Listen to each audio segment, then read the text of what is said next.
سیاسي پارټو ملګرو او تنظیمي نوجوانان ملګرو د میډیا ملګرو زه د ستاسو ډېره شکریه ادا کوم او حقیقت ته چې موږ ډېر زیاتو بدقسمتو سره مخ شوي یو باوجود د دې چې په هر کلي کې هر سړی لیډر دی خو د دغه باوجود موږ یو قومي مسله داسې راپورته نه کړه چې هغه یو طرف ته روانه کړو او هل طرف ته یې بوځو د بدقسمتۍ نه په خپلو ګریوانونو کې لاس اچولي دي نو زه نن دا کومه ایشو چې دوی راپورته کړې ده د تورخام د باډر هغه یو خو دا مهرباني وکړئ چې دا تورخام باډر ایشو چې کوم ده دا د ټول ملک باډر دی او په یو زمانه کې به دغه ته د هندوستان دروازه وي نو نن مهرباني وکړئ که اوس شاه حسین راپورته کږي او دا تش د خوږاخیل پورې تړي نو ما په خیال چې دا به د دغه ځای نه خالي دا یو قومي مسله ده هر قوم هر تپا چې کومه خبره خپله خبره یې په خپلو علاقو کې حل کوئ په قومي مسلې دلته په قومي پلیټفارم باندې بیانول پکار دي دلته زموږ د ډېرو چیلنجونو سره مخامخ یو پرونه بله ورځ تاسو وکاته پرون خبره ده چې 4 جنازې د ستانه پورته شوې اکسیډنټ وشو په دې پورې چروازۍ کې او دلته چې هسپتال یوې وړې وي چې پېښور لیوې سئ نو که دا اوس مطلب دا چې زمونږ خپل هسپتال په خپله سم وای نو د دغو علاج ممکنه ټیک شوه دا مونږ منو چې مرګ او ژوند خدای په لاس کې دی خو لکه مونږ په زړه خو دا ارمان پاتې شو که نه چې که د دغو لا په موقع باندې دلته طبي امداد ورکړی شوی وای نو ممکنه خبره وه چې دا بچ شوي وای نو ګرانو ملګرو دغسې که تاسو د روزګار خبره واخلئ دغسې که تاسو د ایجوکیشن خبره واخلئ دغسې که تاسو د اوبو یا د بجلۍ خبره واخلئ نو دا ټولې مسلې دي موږ اکثر دا سیاسي اتحادونه جوړوو او دې دپاره یې جوړوو چې دا قومي مسلې به راپورته کوي ما اوس هم دغه ملګري ته ویمه چې هغه سیاسي اتحاد تاسو یو ځل جوړ کړی یو اوس یې پته هم ونه لګېده په کار دا چې دا مونږ خو 3-4 میاشتو پارې جوړو نو یو ځل بیا جوړول پکار دي په سیاسي اتحاد کې زموږ دا پیدا چې هغه په قومي ایشوز باندې چې کوم دی هغه بالکل نه غودراږي او اوس خو به انشاءالله مونږ یو 4-5 اجلاسونه شوي دي سم د جماعت اسلامي په هغه کې وشو هلته المرکز کې 2-3 هلته وشو 2-3 نورو ځایو کې وشو په ایکس پاټه په سطح باندې به دا تنظیم مونږ یو ځل بیا ارګنایز کوو او انشاءالله چې کومې مسلې د دغه ایکس پاټه ته ورپېښې دي په دغو مسلو باندې به مونږ خپل قدم پورته کوو زه د دې سیاسي پارټو ته هم دا مطالبه کړم چې ذهني طور د دغو خبرو ته تیار شئ ځکه چې هلته چې مونږ تنظیم جوړ کړو نو په ډسټرکټ کې به هم بیا تنظیمونه جوړوو او په تحصیلو کې به هم جوړوو او زه د دغه نوجوانانو ته هم دا سوال کړم چې تاسو دغه هغه ته راوځئ په دې سیاسي هلو ځلو کې بالکل حصه اخلئ سیاست دا داسې یو خدمت دی دا یو پیغمبرانه طریقه ده جدا خبره چې څوک پې څنګه استعمالوي څوک پې څنګه استعمالوي دا د هر چا خپل یو عادت دی او یو خپل شغل یې دی خو انشاءالله چې روغ یې استعمالوي نو ما په خیال چې څومره ثواب چې په دغه خدمت خلق کې دی دا په بل شي کې تاسو ته نه میلاوږي نو ګرانو ملګرو نن چې دا کومه غونډه د تورخام د باډر په هکله باندې راجمع شوې او دا راجوړه شوې ده دا حقیقت دی چې دا د زموږ د بچو د رزق مسله ده او دا د بچو د رزق یې د زموږ د خولې نه اخیستی دی نن که ته وګورې د دوی یو خپل کاروبار اوس هم روان دی باډر بند نه دی نن هم یو کس په 340,000 روپۍ باندې راکیستل کېږي نه راکیستل کېږي نو دا بند چا دپاره دی نن زما ایجوکیشن تباه و برباد شو د دې ځای نه خلک چې ځي په تېره پیره باندې چې بند کړی و زموږ 250-300 کسان د دغه ځای نه افغانستان ته لګل تعلیم دپاره چې هلته مفت تعلیم ورکوي وله په دې ښه ځان پوه کړئ چې 1.5 کروڑ روپۍ په یو کس باندې خرچه راځي د میډیکل او په انجینیر باندې او هغه مونږ له مفت راکوي 250 کسان چې کوم مونږ د دې ځای نه په بلوچستان باندې په کوټه باندې ولګلو چې 14 غنټې مزل خالي د هغه ځای پورې وشو چې په دغه کې میل فیمیل دواړه وي دا یو ډرامه ده چې روانه ده یو بارډر کولاو دی او بل بند دی د دوی کاروبار روان دی او زما او ستا غریبي بنده ده دا د دوی تجارت په دې کې روان دی د زما او ستا تباهي چې کوم ده تباهي چې کوم ده هغه د دوی د رزق پورې تړل شوې ده چې زه او ته تباکه ګو د دوی رزق په پړاخه کې ډېرګي به او چې زما او ستا د خپلو بچو له 2-4 روپۍ ګټو د دوی د بچو هغه 4 روپۍ په دوی باندې دوی یې چې په مونږ باندې کمېږي نو ګرانو ملګرو نن ته ماته دا دلته ستاسو دا لوکل چې ناست دي دا معتبر خلک دا که کرنیل دی او که دا نورې ادارې دي ورسره او که دا ډي سي دی او که دا ډي پي او دی دا د راشي او په دې میدان کې دا په قرآن لاس کې دي چې د زمونږ کاروبار زمونږ دا ناجایزه کاروبار اوس هم په دې بارډر باندې شته او که نه شته دی ولې نشته دی د دوی ډرامه څه ده د دوی ډرامه دا چې زه او ته یې په خپل منځ کې سره نښلولي یو ما ستا په ګریوان کې لاس اچولی ستا ما په ګریوان کې لاس اچولی هغه زړه پالیسي ده ډیوایډ اینډ رول خبره ده چې لړاو او حکومت کرو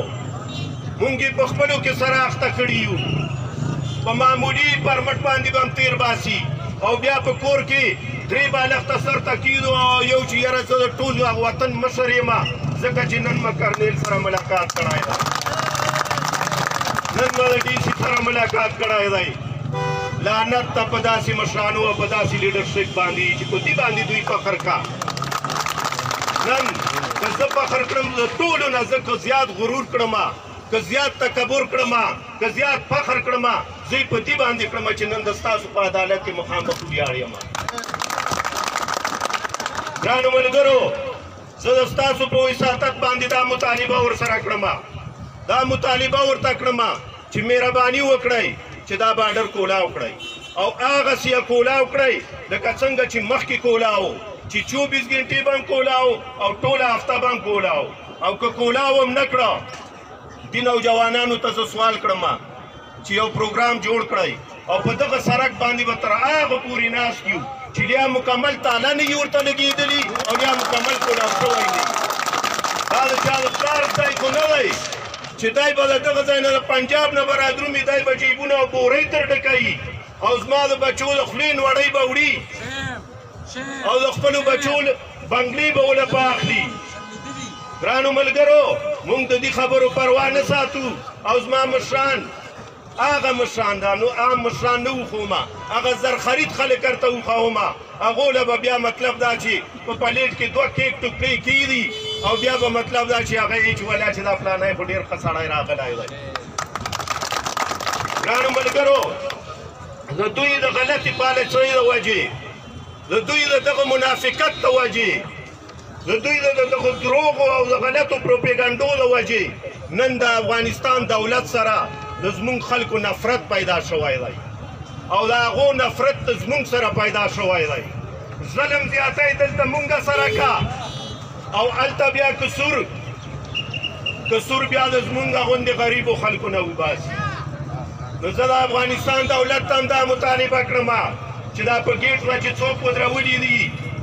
نو مهرباني وکړه که دوی چېرته سمت شی خوري او بوس نه خوري که نه نو لږ د عقل نه کار واخلي چې په دې کې د عوامو څه ګناه ده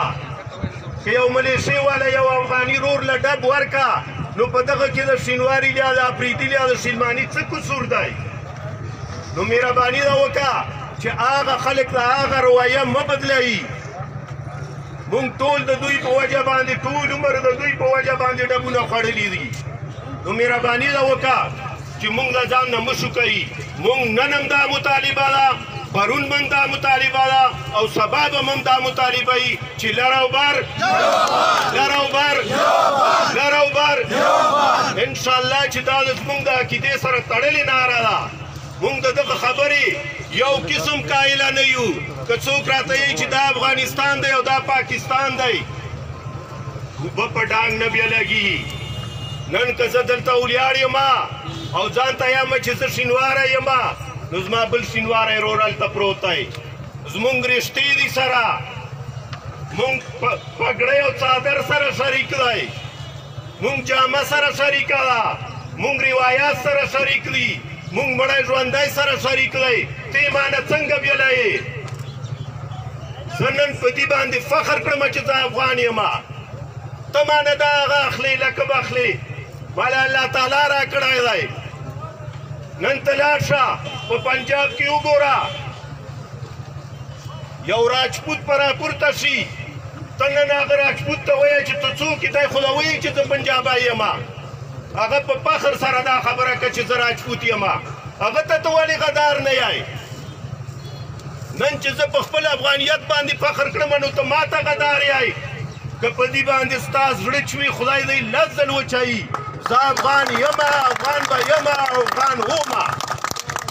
ګرانو ملګرو، زه یو ځل بیا تاسو ته دا مطالبه کړم چې نن تاسو په خپل هم په ګریوان کې سر ټیټ کړئ. دلته ګورئ کارخانه نشته دی، دلته شین پټای نشته دی، دلته ایجوکیشن نشته دی چې چېرته چاته ښې ښې نوکرۍ میلاو شي. صرف او صرف د ستا رزق چې کوم دی په دغه NCP ګاړو کې دی، د دې نه پورته ستا سره هېڅ وسایل نشته دی. دغه افغان پورې د ستا ژوند تړل شوی د افغان باډره پورې، او دا چې د ستا د لاسه ووته نو ګرانو ملګرو ته بیا د خپل ژوند شپې شمره، میدان ته راوځئ، د دې خبرو پروا مه کړئ. مرګ یو ځل رادرومي، مرګ یو ځل رادرومي. انشاءالله چې که لږه د عقیده پخه شوه، د هر چا نه ښه عزت په هم خدای ورکوي او د هر چا نه ښه رزق په هم خدای ورکوي. یاله په دې مفروضو کې مه پرېوځئ چې ما نه به پلانی صاحب خفه شي او ما نه به پلانی صاحب خفه شي. زه د بال بچ ته مستقبل خبره کړم، پلانی که خفه کېږي خدای دې یو سل ځل خفه که.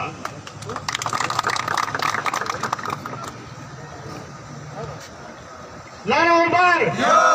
لر او بر، لر او بر، لر او بر، لر او بر، لر او بر، لر او بر. نو ګرانو ملګرو، ګرمي ده، وخت هم کم دی. زه هغو خلکو ته دا مطالبه کړم چې څوک په دغه قومي ایشو باندې نه راپورته کېږي. ګوره حدیث شریف دی، د وطن مینه د ایمان جز دی. د دغه دا مقصد شو چې د هغو د دې وطن سره مینه نشته دی. نو چا چې د وطن سره مینه نشته دی په خپل ایمان ده ویرېږي. او څوک چې د دغه هغه له جان بوجھ کر داسې مسلو له نه رادرومي چې هغه قومي مسلې. ګوره ذاتي اختلاف د هر چا شته دی، ما به هم چا سره یي، تا به هم چا سره یي، بل به هم چا سره یي. په کار دا یي چې زه نن که دغه تنظیم سره ما هر څومره اختلاف وي، زه خپل فرض پکې ادا کوم. ما ته ځواب وشو، زه دلته حاضر شوم. زه د دې خبرې پروا نه ساتم چې دا سټیج څوک چلوي، د دې غونډې صدارت څوک کا. خو هغه خټک صاحب خبره وي چې د یار نوم یې څوک اخلي ورپسې ځي. په اجمل کې دا مرض د لیوانو دی. مونږ خو په ایمان چې دغه د لیونتوب مرض دی راکې چې څوک له وطن او د قومیت او د دغې خاورې خبره کا، مونږ پسې ځو. نو مهرباني وکړئ چې قومي مسلو باندې راپورته کېږئ. د دغو خلکو ته زه سوال کړم چې تش په جلسو باندې نه شي، زور هسې پیغور شي چې همت ورسره مل نه شي. ورک هغه مشال شه چې تیاره شي او دی بل نه شي. بس دا تش که د ستاسو دا زوري نو دا به تاسو ته یو پیغور جوړ شي. همت ورسره وکړئ، بلکل ورځ وټاکئ، کښېنئ په دغه سړک باندې. ورته د ټولو نه اول به زه ورته ناست یم. والله چې د کومې ګولۍ ګزار په تا باندې شي چې په هغه باندې د ټولو نه اول د شاه حسین سینه سوری شي، بیا هغه ستاسو نمبر دا کومه خبره ده چې موږ به ټول عمر دغه ژړاګانې او فریادونه کړو روزګار نه راکوي د دنیا تقسیم روان دی د سرمایې په بنیاد باندې هغه یې ملکونو نه ورکوي ملک له چې څه د سرمایې په نوم باندې رادرومي هغه ټولو کې د ټولو نه غټه حصه د پښتون ده او په پښتون کې د ټولو نه غټه حصه دا ځپلي شوي هغه زاړه قبایل دي خو دغو قبایلو نن تاریخه پورې 1 روپۍ ونه لیده موږ له چا څه شی تر راکړی دی هغه خلک چې د دنیا یهود او نسواره یې ورکوي وله هغه روپۍ هم دوی رانه پټوي نو زما بچی چې نن تورخان ته کوزږي او 500 روپۍ ګټي او بال بچلې ماښام راوړي نو هغه ته هم ستا سترګې دي نن تاسو لږ تاریخ وګورئ د سیاسي خلکو ته پته ده کیریلوګر بل په نوم باندې چې څومره روپۍ راغلي دي په دغه کې 22 اربه روپۍ خالي په پنجاب کې لګېدلي دي اوله ستا په نوم باندې راغلې وې ګرانو ملګرو دا وجه څه ده دا وجه دا ده چې مونږ وده یو او څوک چې وده یي هغه نرکټي شي مونږ خالي په هغه ټیم باندې راپورته شو او ټوله دغه خبره ده تورخان دی اډه ده مارکیټ دی پلانی دی و ظالمانو دا خو خپل ملکیت دی دا تاسو نه چا وړی دی دا خو چېرته په یو حجره کې کښېنئ او دا مسله سره هواره کړئ راشئ دغو مسلو له راشئ چې د ټول قوم سره تعلق ساتي قومي مسلې دي دا مسله چې هواره شي د ستا مسله هم ورسره حل کېږي نو ګرانو ملګرو زه یو ځل بیا د ستاسو ډېره شکریه ادا کومه دا یقین دهاني لار کومه چې په قومي ایشوز باندې چې هر قسم تحریک تاسو شروع کوئ زما ذاتي توګه باندې او د عوامي نشل پارټۍ سپورټ په تاسو سره بلکل وي زه یو ځل بیا د ستاسو ډېره شکریه ادا کومه ګرمي ده د ستاسو ډېر وخت هم واخیسته ډېره مهرباني الله م عزت وکړه ښاد او بریالي اوسئ